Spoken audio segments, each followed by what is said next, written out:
வணக்கம் நேத்ரா நிகழ்ச்சியோடு இணைந்திருக்கின்றோம். இப்பொழுது இரண்டாவது பகுதிக்கு வந்திருக்கின்றோம். இரண்டாவது பகுதி சிறப்பு நேர்காணல் பகுதி. இன்றைய தினம் வணக்கம் நேத்ரா பகுதியின் முதல் பகுதியில் பயணங்கள் குறித்து நாங்கள் பேசியிருந்தோம். பயணங்கள் மிக முக்கியமானது, வாழ்க்கையில் பல அனுபவங்களை எமக்கு தந்திருக்கின்றது. இலங்கையை பொறுத்தளவிலும் கூட இலங்கை இந்த கடந்த கால பயணங்களில் மிக சுவாரஸ்யமான, அதே போல மறக்க முடியாத பல சம்பவங்களும் இலங்கை வரலாற்றில் பதிவாகி இருக்கின்றது. இலங்கை படிப்படியாக பொருளாதாரத்தில் முன்னேற்றம் அடைந்து இப்பொழுது ஒரு பல்வகை சமூகமாக உள்ள நாடாக இலங்கை காணப்படுகிறது. இவ்வாறான இலங்கையில் கடந்த கால நிகழ்வுகள் பல எம்மை நாம் மறக்க வேண்டும் என்றாலும் கூட மறக்க முடியாத பல சம்பவங்களும் பதிவாகி இருக்கின்றன. அவ்வாறு பல விடயங்களை குறிப்பிட்டுக் கூறலாம். அந்த வகையில் ஜூலை மாதம் 23ஆம் தேதி, இன்று ஜூலை மாதம் 23ஆம் தேதி, இதே போன்ற ஒரு தினத்தில் 1983ஆம் ஆண்டு ஜூலை மாதம் 23ஆம் தேதியும் அதற்கு பின்னரான காலப்பகுதியிலும் இலங்கையில் இன வன்முறை வெடிக்கின்றது. இதில் பலர் கொல்லப்படுகிறார்கள். அந்த சம்பவம் கருப்பு ஜூலை அல்லது 83ஆம் ஆண்டு கலவரம் என்று சொல்லப்படுகிறது. இந்த விடயம் பல பாடங்களை எமக்கு கற்றுத்தந்திருக்கின்றது. உண்மையில் அந்த ஒரு விடயம் கரும்புள்ளியாக வரலாற்றில் பதிவாகி இருந்தாலும் கூட அதிலிருந்து பல விடயங்களை நாங்கள் கற்றுக்கொள்ள வேண்டியிருக்கின்றது. ஒற்றுமை என்றால் என்ன, ஒற்றுமை இல்லாவிட்டால் என்னென்ன பாதிப்புகள் ஏற்படும், ஏன் ஒற்றுமை ஒரு சமூகத்திற்கிடையே அவசியப்படுகிறது என்று பல விடயங்களை அந்த பாடம் எமக்கு சொல்லி தந்திருக்கின்றது. அதனை மனதில் நிறுத்தி கொண்டு இன்றைய தினம் விசேட நேர்காணல் பகுதி அமைந்திருக்கின்றது. இன்றைய தினம் கலையகம் வந்திருக்கின்றார். இந்த விடயங்கள் இனி எதிர்காலத்தில் இந்த சமூகம், மானுட சமூகம், பல்லின சமூகம் எவ்வாறு சமூகமாக சேர்ந்திருக்க வேண்டும், ஒரு இனம், ஒரு நாடு என்ற வகையில், நாட்டு மக்கள் என்ற வகையில் நாங்கள் ஏன் ஒன்றாக இருக்க வேண்டும் என்ற பல விடயங்களை இந்த காலை வேளையில் நாங்கள் உங்களுடன் பகிர்ந்து கொள்ளப் போகின்றோம். அந்த வகையில் மொழிபெயர்ப்பாளரும் உரைபெயர்ப்பாளரும் அந்த துறையுடன் சார்ந்து கொழும்பு கலனி பல்கலைக்கழகத்தின் வருகை திரு விரிவுரையாளராக கடமையாற்றும் திரு எஸ் சிவகுருநாதன் ஐயா அவர்கள் வந்திருக்கின்றார். வணக்கம் ஐயா. வணக்கம். ஆமாம், உண்மையில் இந்த மனிதர்கள் சில விடயங்களிலிருந்து பல பாடங்களை கற்றுக்கொள்கிறார்கள். அந்த வகையில் பல பாடங்கள் நமக்கு இன்றும் படிப்பினையாக அமைந்திருக்கின்றது. 83ஆம் ஆண்டு கலவரம் இலங்கையின் வரலாற்றில் ஒரு மறக்க முடியாத ஒரு கரும் புள்ளியை ஏற்படுத்திவிட்டது. அந்த விடயத்திலிருந்து நாங்கள் நிறைய பாடங்களை கற்றுக்கொண்டோம். அந்த சம்பவத்திலிருந்து நாங்கள் என்னென்ன பாடங்களை மிக முக்கியமாக படித்து கொள்ள வேண்டும்? முதலாவது, இலங்கை என்று நாம் சொல்கின்ற போது இலங்கை ஒரு பன்மைத்துவ நாடு. பன்மைத்துவம் என்று சொல்கின்ற போது மொழி, கலாச்சாரம், பண்பாடு என்ற சடங்குகள் என்ற வகையிலே பன்மைத்துவம் கொண்ட ஒரு நாடு. ஆனால் எங்களுடைய நாட்டிலே ஒரு குறிப்பிட்ட காலத்தில் உண்மையிலே இந்த ஜனநாயகத்தின்படி பெரும்பான்மை மக்களுடைய தீர்மானங்கள் தான் அமுலாக்கப்பட வேண்டும் என்ற ஒரு மனப்பாங்கு இருந்தது. ஆனால் இப்போது அந்த மனப்பாங்கிலே படிப்படியான மாற்றங்களை நாம் காணக்கூடியதாக இருக்கிறது. அதாவது ஒரு எண்ணிக்கையில் சிறுபான்மையாக இருந்தாலும் எண்ணிக்கையில் பெரும்பான்மையாக இருந்தாலும் ஒரு சமூகத்தில் வாழ்கின்ற போது நாம் ஒரு நல்லிணக்கத்தோடு புரிந்துணர்வோடு வாழ வேண்டும். அப்படி வாழ்ந்தால்தான் எங்களுடைய இந்த குறுகிய காலகட்டத்தில் எங்களுடைய நாட்டை அபிவிருத்தி பாதையில் நாம் முன்னெடுத்து செல்ல முடியும். குறிப்பாக அதற்கு எமக்கிடையே ஒரு புரிந்துணர்வு கட்டாயம் தேவை.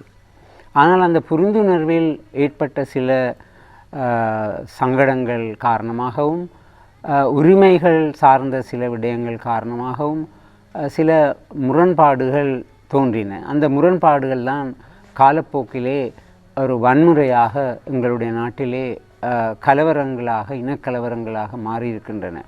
ஆகவே இவற்றிலிருந்து நாங்கள் பல பாடங்களை கற்றுக்கொள்ள வேண்டியிருக்கிறது. குறிப்பாக இலங்கையினுடைய வரலாற்றை நாங்கள் எடுத்து பார்க்கின்ற போது கிட்டத்தட்ட 2500 ஆண்டுகளுக்கு மேற்பட்ட ஒரு வரலாறு இலங்கைக்கு இருக்கின்றது.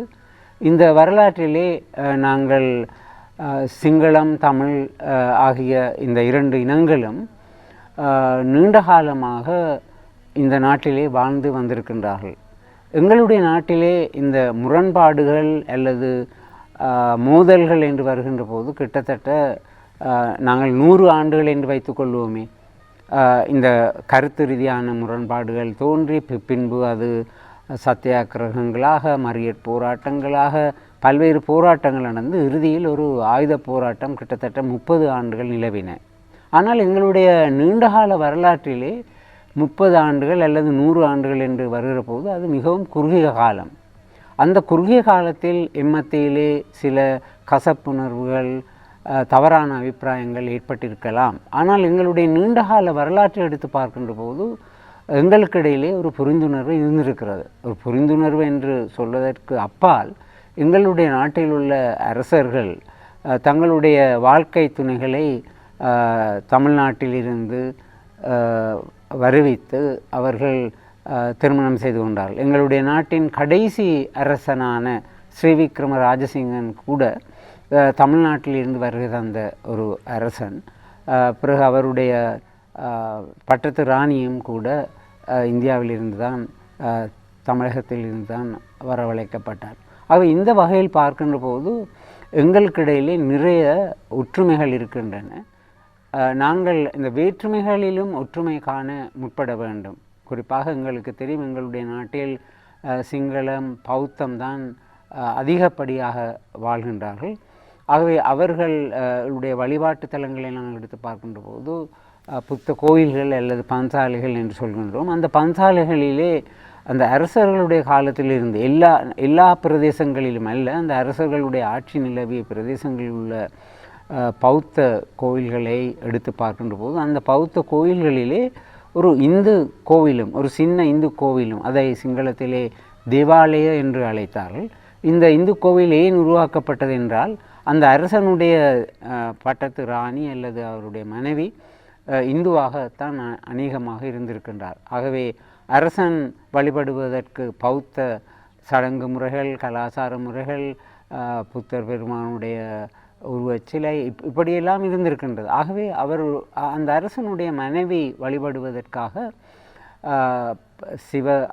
அந்த அம்மையார் ஒரு சிவபக்தியாக இருக்கலாம் அல்லது வேறு கடவுள்களில் நம்பிக்கை உள்ளவராக இருக்கலாம். அவருக்கு இருவரும் பஞ்சலைக்கு போன பிறகு அந்த கடவுளை வழிபடுவதற்காக இந்த தேவாலயம் அல்லது இந்த சின்ன இந்து கோயில்கள் உருவாக்கப்பட்டன. அப்போ இவற்றின் மூலம் நாங்கள் எங்களுக்கிடையிலே அந்த காலக்கிரமத்திலே சில முரண்பாடுகள் ஏற்பட்டாலும், மோதல்கள் ஏற்பட்டாலும் நாங்கள் ஒன்றாக வாழ்ந்து பழக்கப்பட்டவர்கள். எங்களுடைய வரலாறு அப்படித்தான் இருக்கின்றது.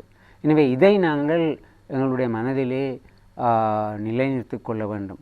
அதே நேரம் நாங்கள் இந்த கருப்பு ஜூலை என்று வருகிற போது இந்த கருப்பு ஜூலை சம்பந்தமாக எங்களுடைய நாட்டில் ஒரு புகழ்பூத்த ஒரு கவிஞர் தான் ருத்ரமூர்த்தி சேரன் அவர்கள் எழுதிய ஒரு கவிதையை நான் வாசிக்க விரும்புகின்றேன். குறிப்பாக அவர் இந்த கவிதையிலே இந்த இன முரண்பாடுகளால் அந்த மனிதத்துவம் எப்படி அழிக்கப்படுகின்றது, சீரழிக்கப்படுகின்றது என்பதைத்தான் குறிப்பிடுகின்றார். அவருடைய கவிதையினுடைய தலைப்பு எல்லாவற்றையும் மறந்துவிடலாம், அதுதான் தலைப்பு. அந்த கவிதை இப்படித்தான் தொடங்குகின்றது: எல்லாவற்றையும் மறந்துவிடலாம், இந்த பாழும் உயிரை அனாதரவாக இழப்பதை வெறுத்து ஒரு கணப் பொறியில் தெரித்த நம்பிக்கையோடு காலி வீதியில் திசைகளோடு இதயமும் குலுங்க விரைந்த போது கவிழ்க்கப்பட்டு எரிந்த காரில் வெளியே தெரிந்த தொடை எலும்பை ஆகாயத்திற்கும் பூமிக்கும் இடையில் எங்கோ ஒரு புள்ளியில் நிலைத்து இறுகிப்போன ஒரு விழியே இல்லாமல் விழியின் குழிக்குள் உறைந்திருந்த குருதியை, டிக்மன்ஸ் ரோட்டிலே தலைக்கருப்புகளுக்கு பதில் இரத்தச் சிவப்பில் பிளந்து கிடந்த 6 மனிதர்களை என்று இந்த கவிதையை ஆரம்பிக்கின்றார். தீயில் கருகத் தவறிய ஒரு சேலை துணை இழந்து மணிக்கூடும் இல்லாமல் தனித்து போய் கிடந்த ஒரு இடது கையை, எரிந்து கொண்டிருக்கும் வீட்டிலிருந்து தொட்டில் ஒன்றை சுமக்க முடியாமல் சுமந்து போன ஒரு சிங்கள கர்ப்பிணி பெண்ணை, எல்லாவற்றையுமே மறந்துவிடலாம். ஆனால் உன் குழந்தைகளை ஒளித்து வைத்த தேயிலை செடிகளின் மேல் முகில்களும் இறங்கி மறைத்த அந்த பின்மாலையில் நீண்ட நாட்களுக்கு பிறகு கிடைத்த கொஞ்ச அரிசியை பானையிலிட்டு சோறு பொங்கும் என்று ஒளிந்தபடி காத்திருந்த போது பிடுங்கி எரிபட்ட என் பெண்ணே, உடைந்த பானையையும் நிலத்தில் சிதறி உலர்ந்த சோற்றையும் நான் எப்படி மறக்க. ஆகவே இந்த கவிதையினூடாகவும் சேரன் இந்த வன்முறைகள் காரணமாக மனிதத்துவம், மனித நேயம் எப்படி சிதைக்கப்படுகின்றது என்பதைத்தான் அவர் எடுத்து கூறுகின்றார்.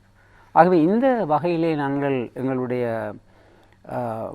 நாட்டின் இந்த ஜூலை சம்பவங்களை பின்னோக்கி பார்க்கின்ற போது, இந்த ஜூலை சம்பவங்கள் எங்களுடைய வரலாற்றிலே ஒரு பாரிய திருப்பு முனை என்று தான் சொல்ல வேண்டும். தமிழ் மக்களினுடைய அரசியல் போக்கிலே ஒரு பாரிய மாற்றம் ஏற்பட்டிருக்கின்றது.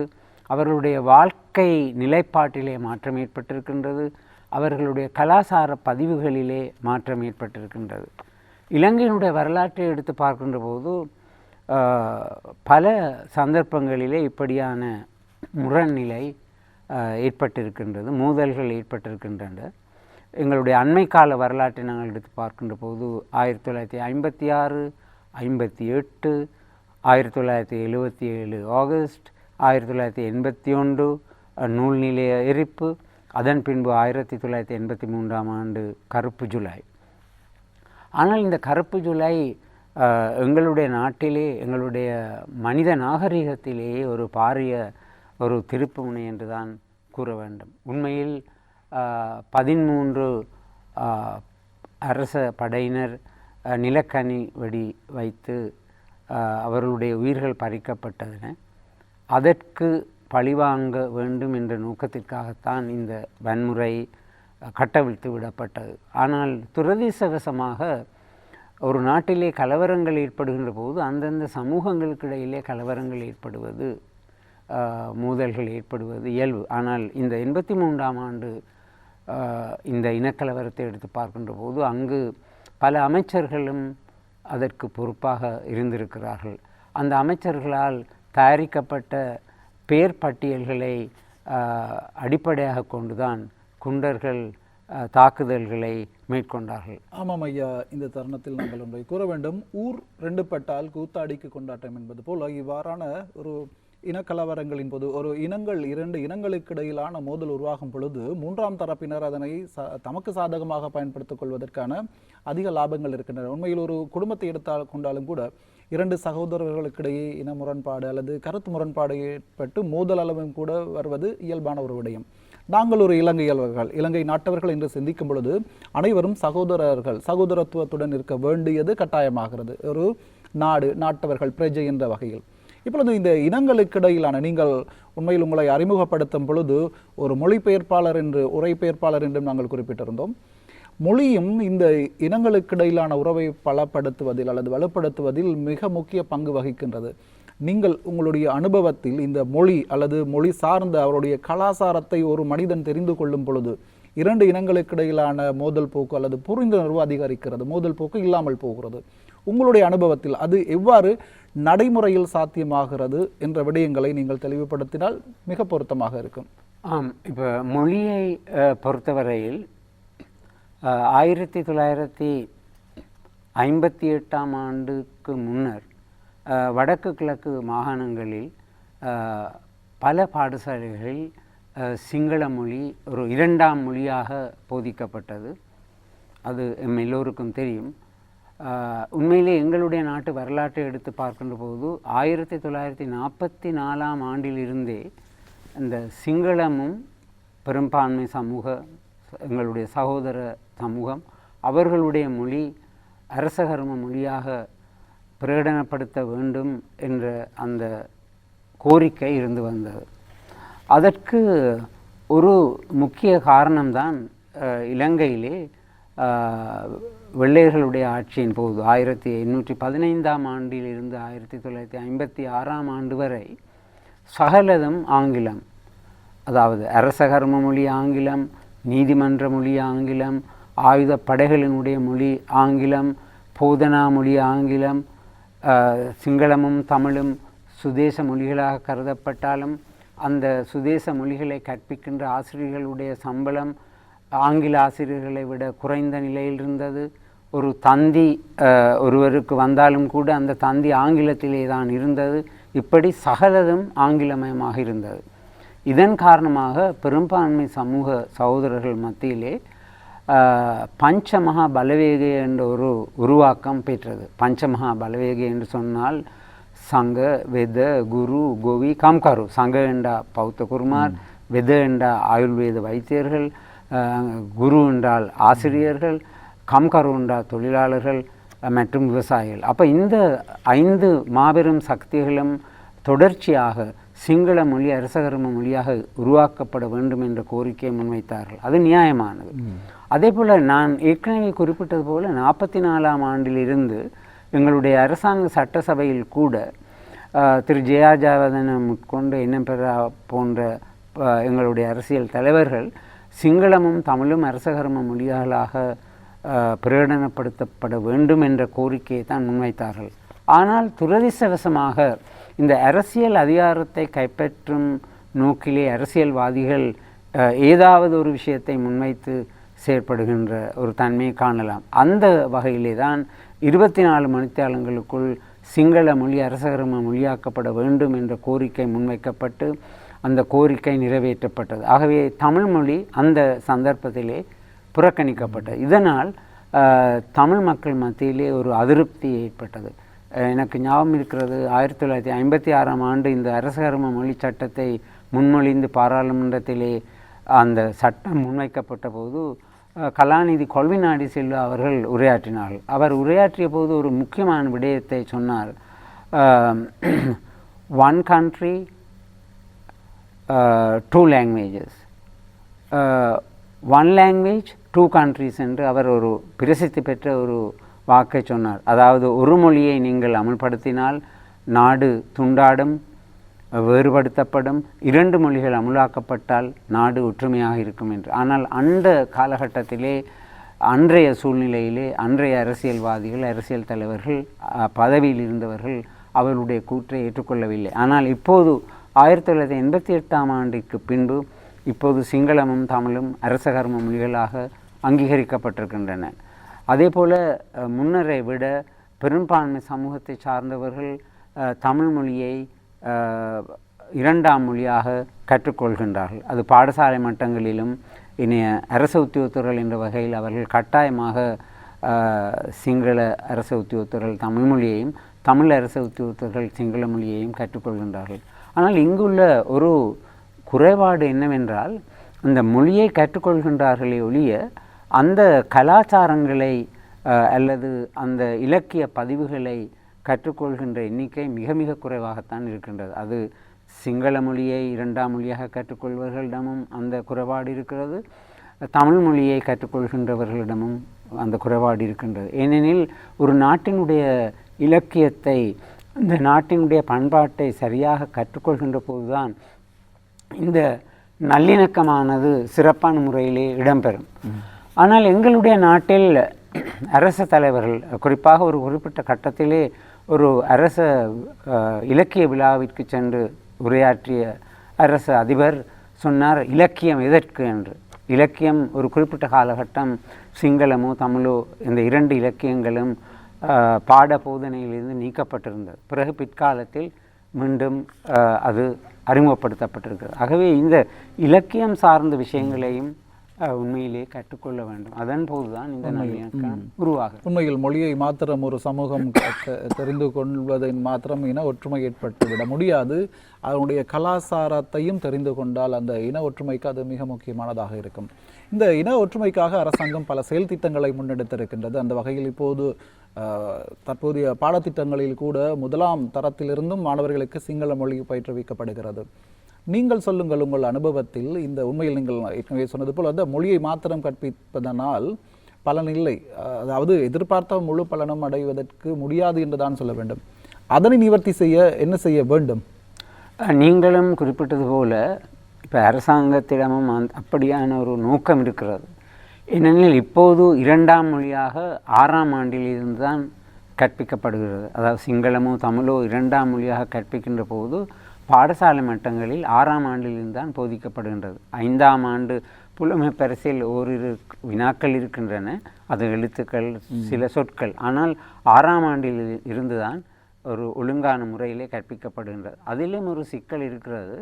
இப்போ காப்போத்த சாதாரண தர பரீட்சை எடுக்கின்ற போது அந்த சில பாடசாலைகளில், அதிக அளவு பாடசாலைகளில் அந்த 2ஆம் மொழியை திறமான முறையிலே, சரியான முறையிலே, செம்மையான முறையிலே கற்பிப்பதற்கான போதிய ஆசிரியர்களுடைய குறைபாடு காரணமாக அந்த பாடசாலை அதிபர்கள் 2ஆம் மொழியை காப்போத்த சாதாரண தர பரீட்சைக்கு எடுப்பதை ஊக்குவிப்பதில்லை. காரணம், ஒட்டுமொத்தமாக அந்த பரீட்சையில் பெறுபவர்கள் வெளிவருகின்ற போது எத்தனை பாடங்களில் திறமை சித்தி பெறுகின்றார்கள் என்பதை வைத்துக்கொண்டு தான் ஒரு பாடசாலையினுடைய அந்த கல்வி மட்டம் கணிக்கப்படுகின்றது.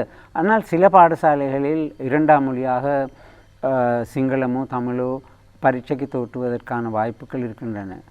எனவே இந்த துறையிலே ஒரு மாற்றத்தை கொண்டு வருவதாக இருந்தால் ஆரம்பத்திலிருந்து ஆக குறைந்தது 3ஆம் ஆண்டில் இருந்தாவது 2ஆம் மொழியை போதிக்க வேண்டும். அதே நேரம் இந்த 2ஆம் மொழியை போதிப்பதற்கான சிங்களம் தமிழ் ஆசிரியர்களை அதிக அளவிலே உருவாக்கி கொள்ள வேண்டும். அதனூடாக இந்த மொழியை கற்றுக்கொள்வதனூடாக இந்த பிரச்சனையை தீர்க்க முடியும். அதே போல் இப்போ எங்களுடைய காலகட்டத்தில், நாங்கள் படித்த காலகட்டத்தில் ஒரே பாடசாலையில் சிங்கள மொழி பேசுபவர்கள் இருந்தார்கள், தமிழ் மொழி பேசுபவர்கள் இருந்தார்கள், இஸ்லாமிய சகோதரர்கள் இருந்தார்கள். ஆகவே அந்த பாடசாலை மட்டத்திலேயே ஒருவரை ஒருவர் புரிந்து கொள்வதற்கு, ஒருவருடைய விழாக்களை மற்றவர்கள் அறிவதற்கு அது ஏதுவாக இருந்தது.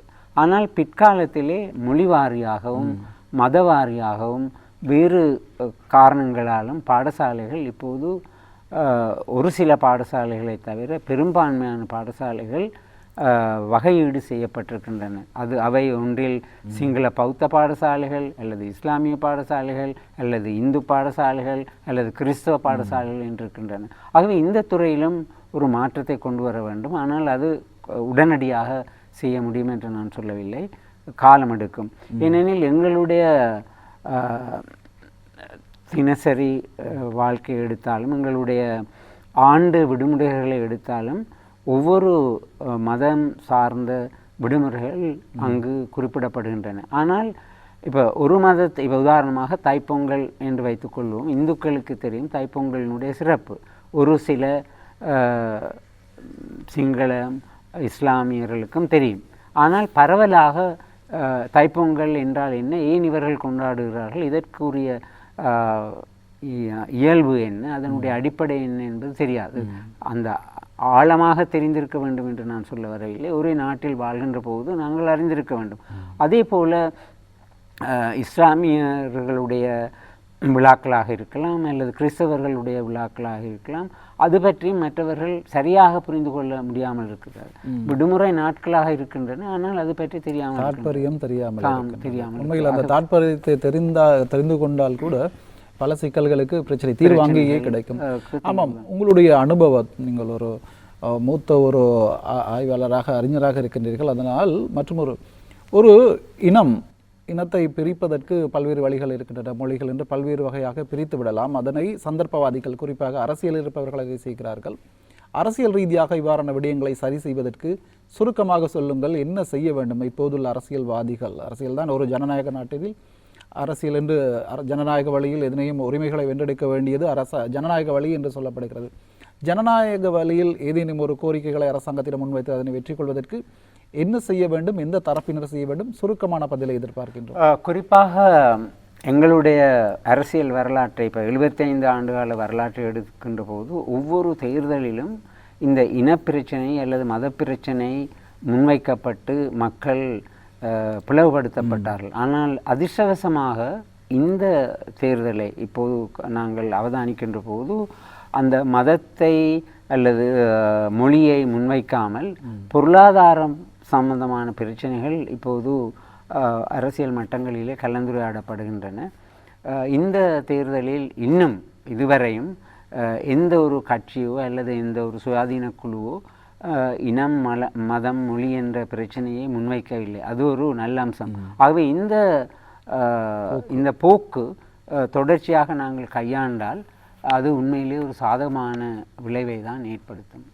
உண்மையிலேயா இந்த காலை வேளையில் மிக ஆக்கப்பூர்வமான பல விடயங்களை நாளைய சந்ததி அல்லது வாழ்ந்து கொண்டிருக்கும் எங்களை போன்ற தரப்பினருக்கு மிக தெளிவாக சொல்லியிருந்தீர்கள். ஒரு இனம் ஐக்கியப்பட வேண்டும் என்றால் ஒரு நாடு என்ற வகையில் நாட்டுக்குள் உள்ள பல்வேறு இனங்கள் காணப்படலாம். அந்த இனங்கள் ஒற்றுமையாக இருப்பதற்கு பல்வேறு அடிப்படை காரணங்கள் இருக்கின்றன. மொழியை கற்றுக்கொள்ள வேண்டும். மொழி சார்ந்த கலை கலாச்சாரத்தையும் கற்றுக்கொள்வதன் மூலம் அந்த இனங்களுக்கு இடையிலான ஒற்றுமை பலப்படும். நாடு என்ற வகையில் நாங்கள் தைரியமாக முன்னோக்கி செல்லலாம். அந்த வகையில் கலையகம் நேரடியாக பல ஆலோசனைகளையும் அறிவுரைகளையும் தந்தமைக்காக நேத்ரா குடும்பம் சார்பாக உங்களை மீண்டும் நாங்கள் நன்றியை தெரிவித்துக் கொள்கின்றோம். அந்த வகையில் உங்களுக்கு நாங்கள் நன்றியை தெரிவித்துக் கொள்கின்றோம் ஐயா. வணக்கம், நன்றி. ஆமாம், இந்த கலந்துரையாடல் பகுதியில் பல்வேறு விடயங்களை எமக்கு தெரிவித்திருந்தார். மொழிபெயர்ப்பாளர், உரைபெயர்ப்பாளர், அது சார்ந்து கொழும்பு கலனி பல்கலைக்கழகத்தின் வருகை தரு விரிவுரையாளராக கடமையாற்றும் சிரேஷ்ட ஒரு துறை சார்ந்த மொழி சார்ந்த அனுபவம் கொண்ட திரு எஸ் சிவகுருநாதன் ஐயா அவர்களுக்கு நேத்ரா குடும்பம் சார்பாக மீண்டும் நாங்கள் நன்றியை தெரிவித்துக் கொள்கின்றோம். தொடர்ந்து இணைந்திருங்கள். நேத்ரா தொலைக்காட்சியின் மற்றும் ஒரு சிறப்பு கலந்துரையாடல் பகுதி இருக்கின்றது. இப்பொழுது ஒரு இனிய பாடலை நாங்கள் பார்க்கலாம்.